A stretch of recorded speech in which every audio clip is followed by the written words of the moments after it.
I don't know how clear it is, but this last I'm not sure how clear it is, but this semester I've gotten way distracted at different times, and it's definitely thrown me off track with my overall goals and stuff, and it's driven me insane. I started reading from this book recently by Nir Eyal called Indistractable, and I've just been reading it from Overdrive. I just borrowed it from the school library, and it's been super cool so far. I wanted to share three of the biggest lessons I've learned from it so far and my takeaways. So these thoughts aren't super like, powerful. I guess they're like my general initial thoughts that I'm going to run with and keep thinking about, but I think they're still super good. I mean, they're obviously Nir Eyal's thoughts that I've like kind of DJ'd out into my own way, but I hope that this episode is helpful for you if you are struggling with distraction, struggling with staying focused on things as I have. And with that all said, thank you so much for listening. Those three things are how all motivation is a desire to escape discomfort, how our bodies are engineered to favor stabilization and to just kind of keep seeking for different ways to get gratification, and finally, and finally, the study that proves why our brains tend to prefer doing to thinking. And with that all said, we'll just jump right into it.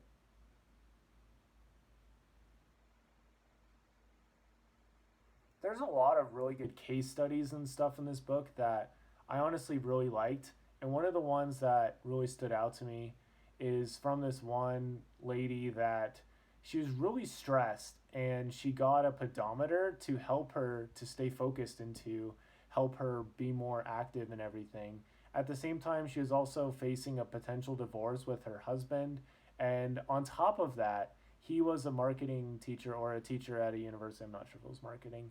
And she wanted to get a job at the same university as him, but obviously the school's not going to want to have a divorced couple in the faculty. It just probably would be a little problematic. And so she had all of this stress. And do you know how she escaped it? Her pedometer. And it's amazing because this pedometer had a built-in like world in it that whenever you did any kind of exercise, you got points that you could use in this imaginary world. And it was super, it like resonated with me so much because I recently deleted this game called Pokemon Unite from my Switch that wasn't stealing a ton of time, but incentivized me to get on, you know, each day when I could. I don't play video games on Sundays, but it could get me a lot of the days to like get these bonuses, and there's a special event going on and it makes you want to keep playing. And I had a day recently, I think it was like last Tuesday actually, and I had a bunch of homework to do and I played that while listening to Extreme Ownership by Jocko Willink, which was the biggest irony I can possibly think of, being completely trapped by this game while I'm listening to a show or a book all about taking complete ownership of your life. But that's beside the point. Anyway, I played the game for only like half an hour, but it basically took my brain completely off track. And now I was thinking like, oh, I just got to go eat now and I got to go do all this stuff. And it just threw me out for a loop. And so I was kind of upset and I just kind of felt like I should delete the game. So I did. And this lady, she kept using her pedometer. Now we're back to the pedometer. And there's this one day, it was like midnight. She was about to go to bed. And the pedometer's like, hey, if you do 3 stair climbs, you'll get triple points. She's like, 3 stair climbs? Dude, that's not that hard. So she actually just gets out of bed and she does 3 stair climbs. Like, hey, if you do 40 stair climbs, you'll get triple the points. She ended up keeping this up like a fitness zombie and ended up basically doing like 2,000 steps before she went to bed, and it was like 2 a.m.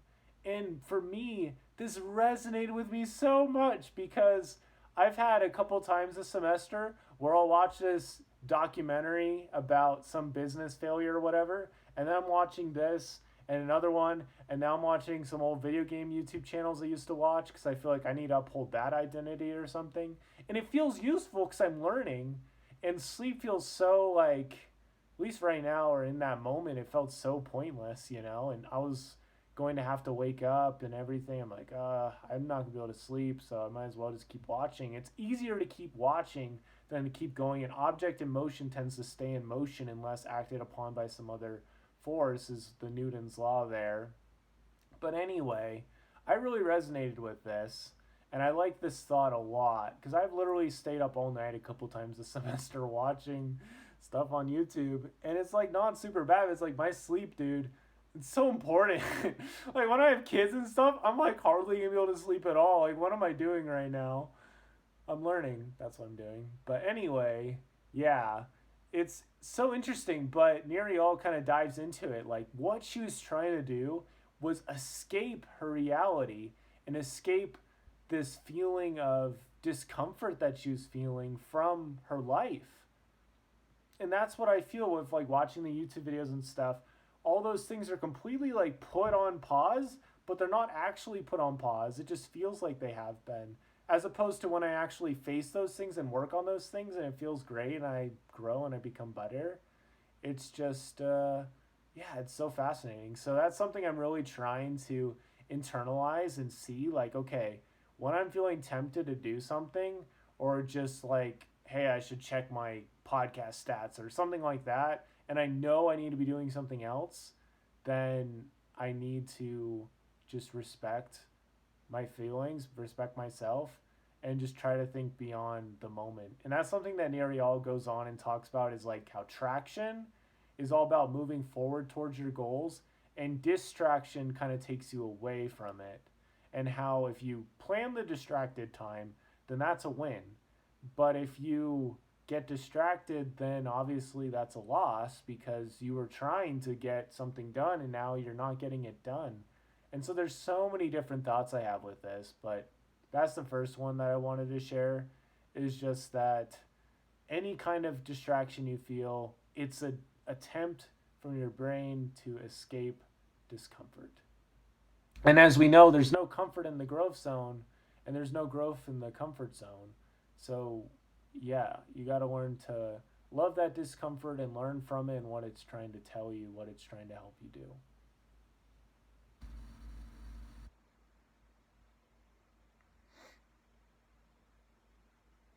The second thought is just that our brains love to normalize and to like stabilize back to feelings and thoughts that it had in the past. And I guess I didn't explain that very well. Basically, like this thought of homeostasis. Like I have a super fantastic run, right? I am going to feel fantastic for about an hour and a half, and then I'm just going to feel back to normal. And the reason for this is that our bodies need to feel like we're going after something. If we had this perpetual state of satisfaction, a lot of us wouldn't really do anything because we wouldn't feel the difference of hunger versus not being hungry, satisfied versus unsatisfied, you know, like all this stuff, you wouldn't feel that. And so it's really good that we have that. But you need to keep in mind that your brain is constantly searching for all these dopamine rushes. I mean, right now you can think of all kinds of stuff you could do to get a quick little dopamine rush. You could watch a quick funny YouTube video. You could go to the store and get a candy bar. You know, all these things are things that you can do. But at the end of the day, your brain is going to go back to normal. And it's not really going to be your permanent state. And no matter how much you think that getting a million followers on Instagram or anything like that is going to bring you lasting happiness, I'm here to tell you that it's not. And even though I don't have a million followers, I can tell you that the giant successes I have had with the podcast are fleeting. And you have to keep moving forward and learning and growing to, you know, because that's more lasting, because that actually is real. Whereas with so many of these social media sites, and I got this a lot from the social dilemma, all of our attention and stuff is being manufactured. People are getting paid tons and tons of money to distract us and take us off of our path. And it's not like you're going super off your path, you're just going off a little bit. But then you catch a train of distraction, you end up completely on the opposite side of town, so to speak. And it just throws you off. It just throws you off. And It's not good. But just recognizing that your brain is going to go back to that general state of normalcy is important. And how, even though if you buy a game, you can feel that excitement, but it's going to wear off over time.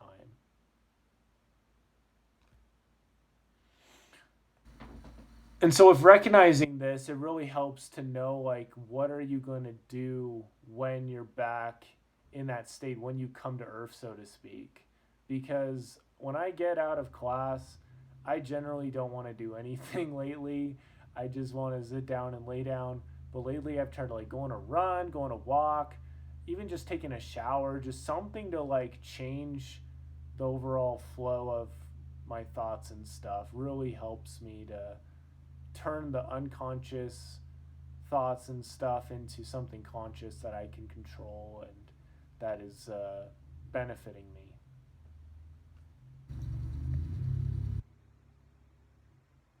The final thought, real quick, here is that doing is better than thinking.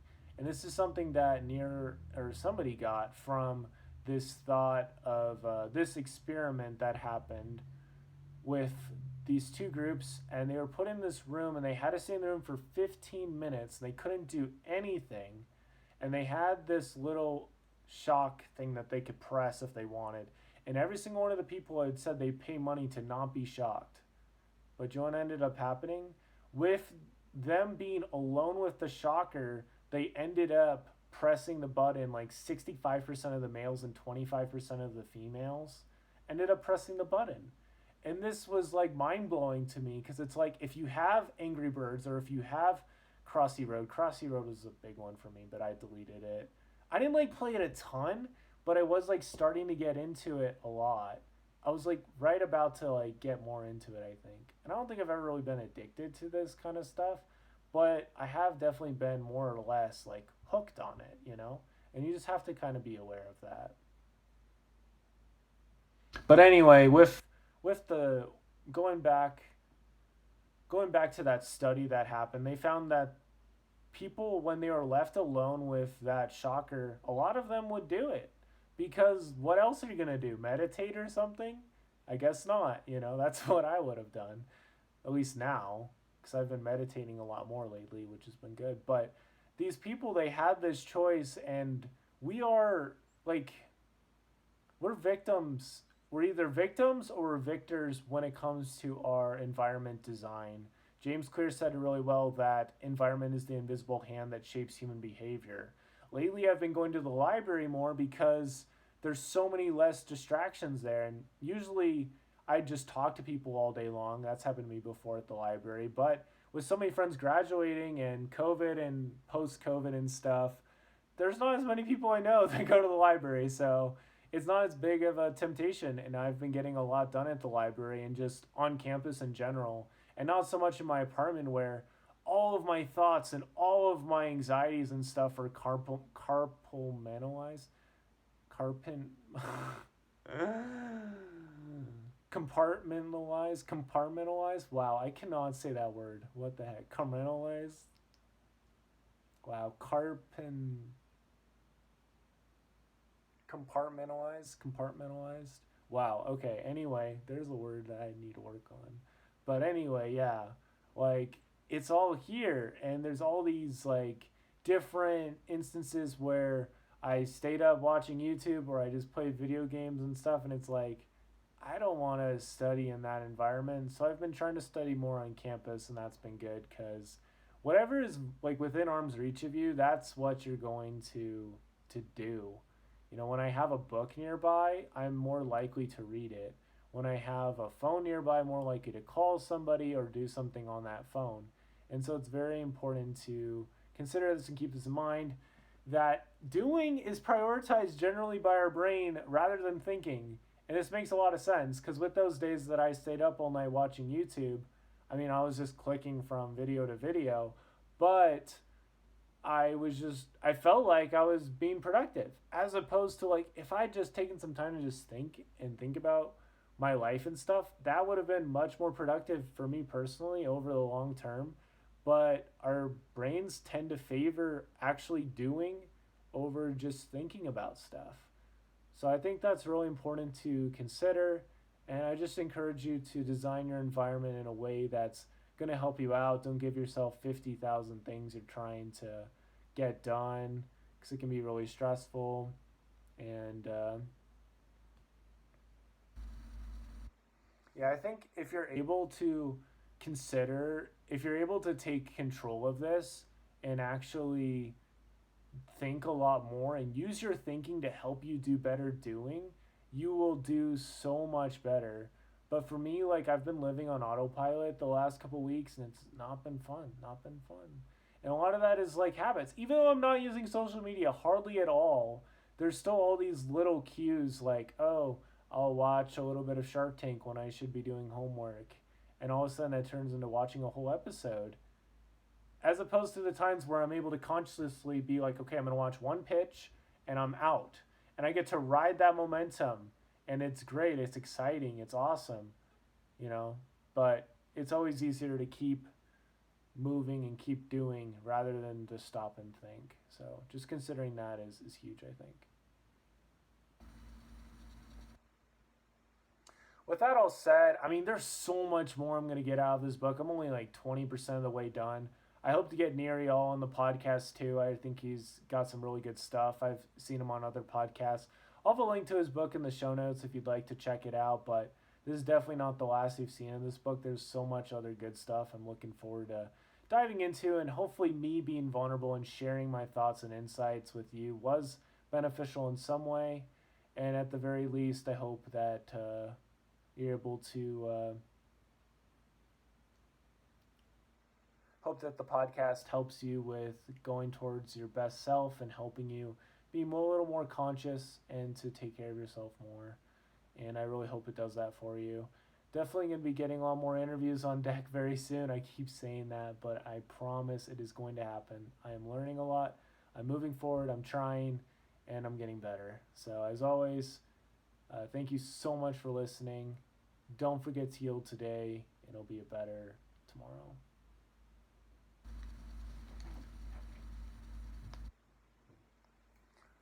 Again, those three thoughts were that all motivation is your brain trying to escape discomfort, how your brain will normalize all those emotions and stuff over time, and three, how your brain tends to prefer doing to thinking.